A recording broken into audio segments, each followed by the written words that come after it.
Ketika Ramadan begini, kita dipicu untuk dapat beribadah semaksimal mungkin. Cuman ada lagi yang bilang kadang-kadang mau ibadah, mau terawih susah, ada yang dilarang. Sebenarnya bisa aja Pak Ustadz di rumah terawih sama keluarga ya. Dan nikmatnya nih saat Covid sekarang dilakukan tuh di rumah bersama keluarga gitu. Sama keluarga. Yang notabene malah mempererat rohani bersama antar sesama penghuni rumah gitu Pak Ustadz. Betul. Ada aja pokoknya alasannya Pak Ustadz. Ada aja alasannya. Subscribe dulu yuk. Oke, lanjut. Assalamualaikum. Terima kasih kalian yang udah ngeklik video ini. Nah, sekarang ini gue lagi bersama seorang ustadz, yaitu Ustadz Soleh Kusdiono IC. Nah, beliau juga punya channel YouTube. Channel YouTube-nya itu apa namanya Pak Ustadz? M. Soleh Kusdiono IC. M. Soleh Kusdiono IC. Solehnya tuh pakai H ya, jadi SHO Soleh Kusdiono IC. Nah, kita lagi pengen menuju ke suatu tempat, jadi ada baiknya gue mau bikin suatu konten ya tausiah, ala-ala tausiah lah, bersama mumpung lagi sama orang yang tepat untuk membahas yang berbau-bau rohani, daripada gue nanti ngomong salah-salah, mendingan sama orang yang tepat. Nah, Ustadz Soleh inilah yang menurut gue cukup tepat untuk membahas rohani, karena sekarang kita lagi Ramadan. Ustadz Soleh, nah sekarang ini tuh kan kita lagi Ramadan nih, lagi puasa nih. Cuman memang berbeda dari Ramadan sebelumnya, dimana yang Ustadz tahu sendiri, kita lagi mengalami suatu pandemik yang musibah juga, yang semua orang tahu lah. Tapi menariknya, bukan menarik ya, tricky sebenarnya Pak Ustadz. Gimana ya? Dimana saat ini jadi mau beribadah tuh ada orang yang bilang jadi mau beribadah tuh agak susah.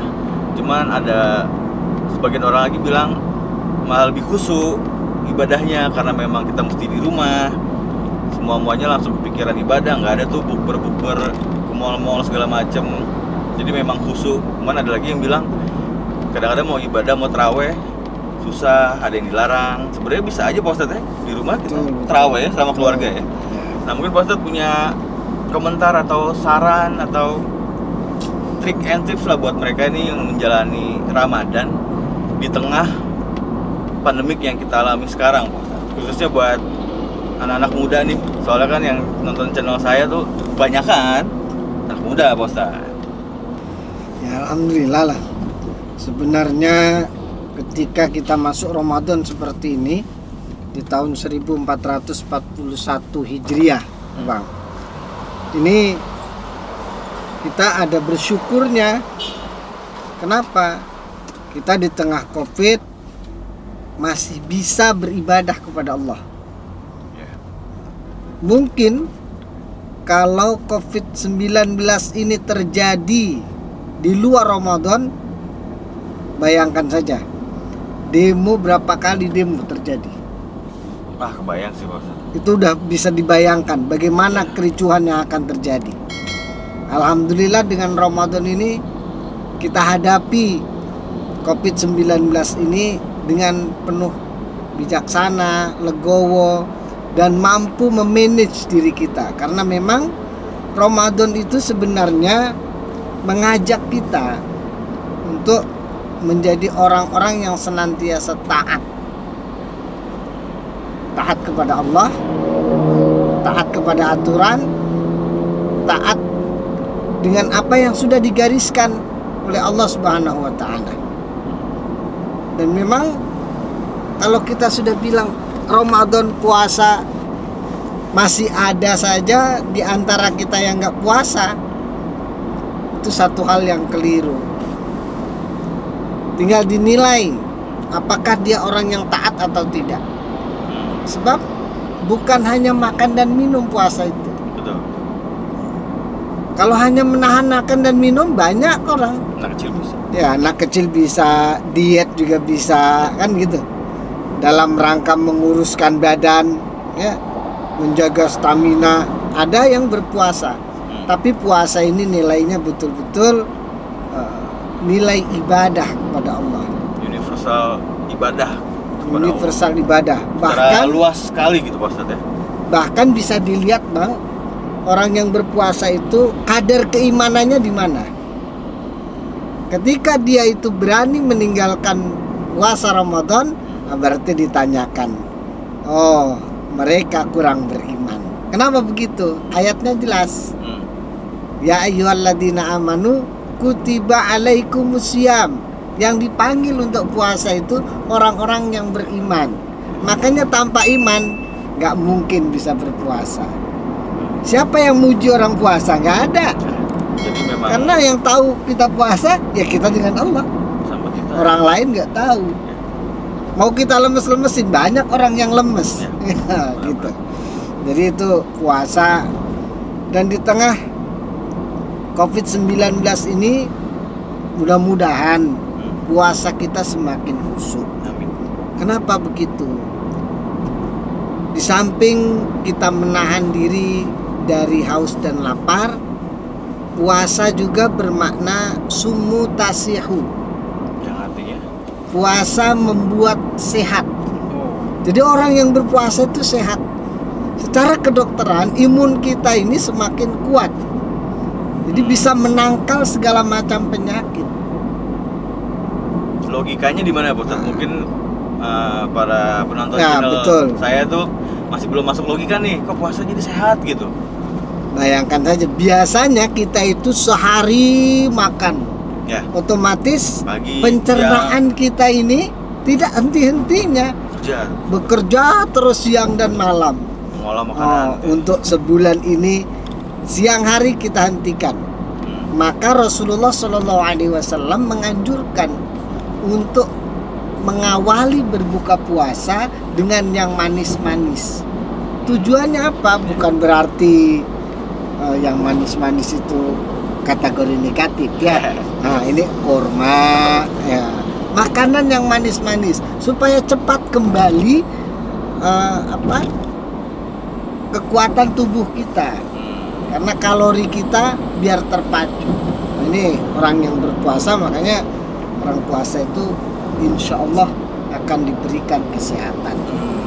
Di samping itu, puasa adalah bulan di mana waktunya orang banyak beribadah. Betul. Yang tadinya sholat mungkin ya kadang-kadang subuh sholat, duhur enggak, istilah orang yang nyanyi-nyanyi itu Bang. Ada subuh kesiangan, duhur masih repot, asar masih di jalan, maghrib capek, isya ketiduran kan gitu. Ada ya pokoknya alasannya Pak Ustadz. Ada aja alasannya.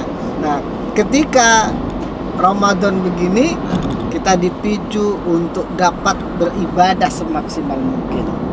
Sampai-sampai ibadah-ibadah sholat sunnah kita kerjakan. Contoh, ibadah sholat suruh yang biasanya kerja sebelum matahari terbit sudah bangun, sudah berangkat kantor.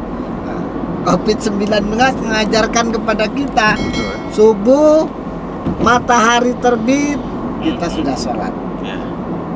Kemudian siang waktu nganggur-nganggur kita bisa melaksanakan sholat duha. Duhur kita kembali sholat, asar sholat, maghrib sholat, isya sholat, sholat malam atau sering dikenal dengan tarawih, dan nanti sholat subuh. Terus begitu bertambah ibadah kita. Dan nikmatnya nih saat COVID sekarang dilakukan tuh di rumah bersama keluarga gitu. Sama keluarga. Yang notabene malah mempererat hubungan rohani bersama antar sesama penghuni rumah gitu Pak Ustadz. Betul. Dan ini bisa mencegah virus corona Bang. Kenapa begitu? Mari kita lihat dari orang yang sholat.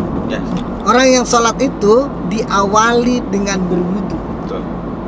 Wajib berwudu ya. Dan virus corona ini menyerang, menurut para ahli, menyerang mata, pernapasan dan mulut. Dan orang berwudu terus-terusan itu yang dibasuh. Mengawali membasuh, mengalir, dibersihkan. Artinya minimal 8 kali sehari semalam kita membersihkan diri kita dengan wudu. Subuh, suruk, duha, duhur, asar, maghrib, isya, dan qiyamul lail. 8 kali ya? Subhanallah. Minimal Pak Ustadz. Minimal 8. Kalau ada yang menganjurkan 2 jam sekali, nah tinggal bagus sekali Iya. itu. Tinggal berwudu 2 jam sekali. Bayangkan saja. Insya Allah terbebas dari virus corona. Itu kalau kita betul-betul menjalankannya ibadah ini dengan sebaik-baiknya. Dan memang dalam hadis juga jelas. Kata Rasul, hal adullukum ma yamhullahu bil khata wa yarfa'u bihi darajat. Maukah aku tunjukkan satu perbuatan yang menyebabkan engkau terbebas dari segala macam dosa berikut penyakit-penyakit, wa yarfa'u bihi darajat, dan diangkat derajat kita. Apa itu? Isbagul wudu alal makari. Perbanyak wudu Menjaga ketika wudhu dalam kita, keadaan Pak Ustadz. jaga wudu kita, perbaiki wudu kita dalam keadaan sempit. Maka alhamdulillah puasa ini menimbulkan atau memicu kita untuk senantiasa lebih intens dalam beribadah kepada Allah Subhanahu wa taala.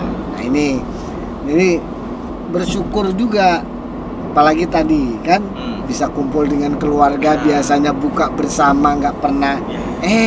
Ketika puasa bareng-bareng kita makan kolak kan. Contoh kayak saya pribadi lah Pak Ustadz. Nah, Ya sama-sama terus, kecuali memang istri pas lagi harus ke kantor tuh, kayak misalnya lagi ngaudit, kan istri saya audit ya.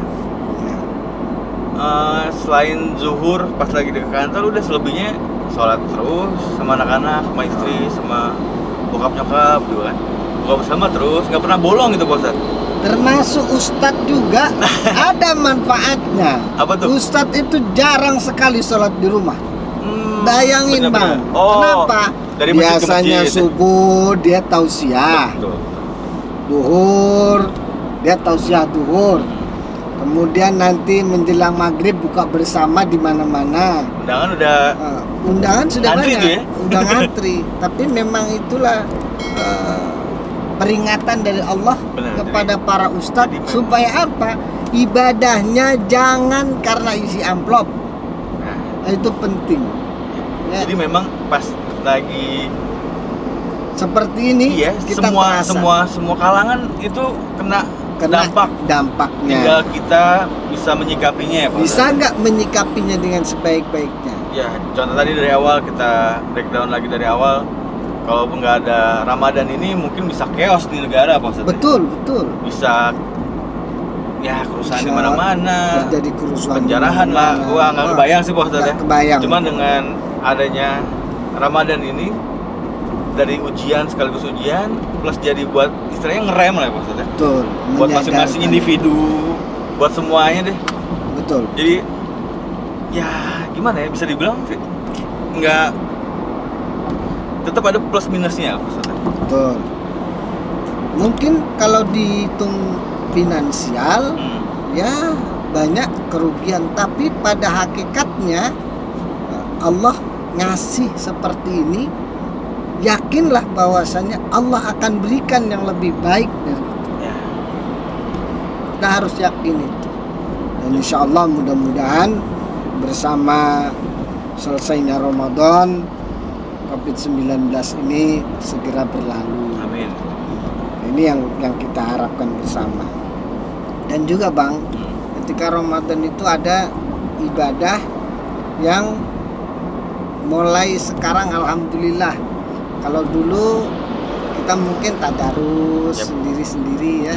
Nah, sekarang taklim sudah bisa bertadarus bersama sekalipun melalui media sosial. Karena memang zaman sekarang sudah didukung dengan teknologi gadget yang sudah canggih lah Pak Ustadz ya. Udah canggih alhamdulillah. Jadi kalau bisa saya tahu ngomong nih, dengan adanya COVID-19 atau Corona ini bukan membuat kalian itu jadi nggak bisa bergerak, nggak bisa berpikir, nggak bisa berkreatif. Malah dengan adanya wabah ini kita dituntut harus semakin kreatif Pak Ustadz ya. Betul. Bisa melangkah ke depan. Jadi kalau boleh gue sok tahu nih, kita bisa mundur selangkah untuk melompat jauh ke depan Pak. Betul Jadi sekali. lu bisa lebih produktif, bisa lebih dekat dengan keluarga, bisa mendekatkan diri kepada sama kuasa. Ya. Jadi dengan adanya keadaan yang seperti ini, kita jangan panik Pak Ustadz. Ya, Tetap tawakal, tetap menjalani diri. koreksi diri Pak Ustadz ya. Betul. Nah dengan itu mungkin kita bisa memperbaiki diri jadi yang lebih baik. Ya. Harapannya sih seperti itu Pak Ustadz. Betul Bang. Jangan lupa juga di bulan Ramadan ini Yap. ada peristiwa dulu 14 abad yang lalu, Ya. yaitu diturunkannya pertama kali Al-Quran. Makanya sekalipun kondisi kita begini, tetaplah kita mentadabburi Al-Quran, tadarus Al-Quran, baca Quran, perhatikan isinya, insya Allah ya, karena Allah sendiri menjelaskan bahwasanya wa nunazzilu minal Qur'ani ma huwa syifaa'un wa rahmatul lil mu'minin. Al-Quran itu diturunkan oleh Allah sebagai syifa, obat. Ada tidak obat dari segala macam penyakit? Tidak ada, kecuali Al-Quran. Syifaun wa rahmatul lil mu'minin, dan rahmat bagi umat manusia. Mungkin buat sebagian penonton saya atau viewer saya masih belum masuk logika nih Pak Ustadz. Al-Quran sebagai obat. Maaf ya, bukan kalian hanya yang muslim aja nih, atau yang non muslim juga mungkin bisa dengerin video ini. Cuman buat yang muslim aja mungkin ada juga yang belum paham nih Pak Ustadz. Kenapa bisa? Kenapa masuk logika di mana nih? Al-Quran sebagai obat. Mungkin Pak Ustadz bisa jelasin lebih realnya itu seperti apa itu contohnya. Ya, jangan sampai salah kaprah. Nah itu dia kan banyak yang salah kaprah, takutnya dibilang Quran sebagai obat. Oh, virus ini Qurannya dimasak, nah, kemudian diminum. Nah, ini kan bahaya ya.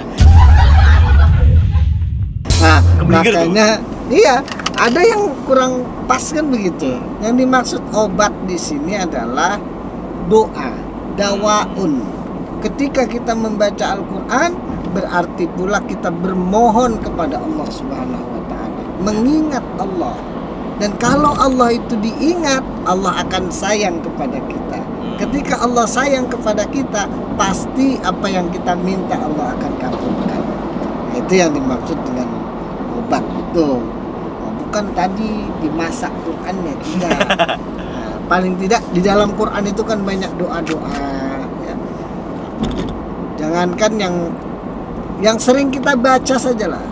Kalau kita lagi sholat saja, dengan kondisi seperti ini, kita mengucapkan iyyaka na'budu wa iyyaka nasta'in, hanya kepadamu kami menyembah dan hanya kepadamu kami mohon pertolongan. Ihdinas siratal mustaqim, tunjuki kami ke jalan yang lurus. Apa tidak obat? Betul. Obat yang begitu sangat mahal, obat dari segala macam permasalahan. Bahkan dilanjutkan, siratal ladzina an'amta alaihim, tunjuki kami ke jalan-jalan yang lurus, jalannya orang-orang yang diberi nikmat. Siapa itu? Minan nabiin wasiddiqin wasuhada wassalihin. Para nabi, orang-orang yang siddiq, suhada, dan orang-orang yang salih. Mudah-mudahan saya termasuk orang yang salih. Amin. Saya juga namanya kan udah salih. Amin. Amin ya rabbal alamin. Jadi terus baca Al-Qur'annya. Insya Allah dengan kita mentadabburi, tadabbur itu memperhatikan isinya, mentadarusi membacanya, kita akan menjadi orang-orang yang diberikan oleh Allah obat yang manjur dalam kehidupan. Ya, satu huruf Al-Quran itu pahalanya luar biasa Pak Ustaz. Bayangkan, tambah lagi pas Ramadan ya. Satu huruf Al-Quran 10 kebaikan. Kalau satu Al-Quran berapa huruf? Ribuan. Insya Allah. Apalagi kalau namanya belajar kan nggak mungkin sekali baca Pak Ustaz ya. Diulang lagi diulang lagi bacaannya. Mudah-mudahan dengan begitu ya, semakin kita banyak membaca Al-Quran, maka seperti yang Allah sampaikan melalui hadis Rasul, man qara al-Quran fastadharahu wa halala halalahu wa harrama haramahu fa innallaha yadkhulunal jannah. Siapa yang membaca Al-Quran kemudian memperhatikan isinya, dibaca, kemudian isinya dilihat. Apa sih isinya? Pahami Al-Quran itu, kemudian wahalala halalahu wa harama haramahu, jalankan ajarannya. Fa innallaha yadkhulunal jannah, maka Allah akan jamin dia masuk surga. Luar biasa sekali Pak Ustadz ya. Alhamdulillah. Jika Ramadan ada namanya tarawih. Tarawih itu sendiri artinya sholat santai, pelan. Jadi kalau tarawih jangan kayak dikejar macan, tutup selesai assalamualaikum. Saya ngalamin tuh Pak Ustadz dulu lagi tarawih cepet-cepet emang pengen mau pacaran ya kan, buru-buru.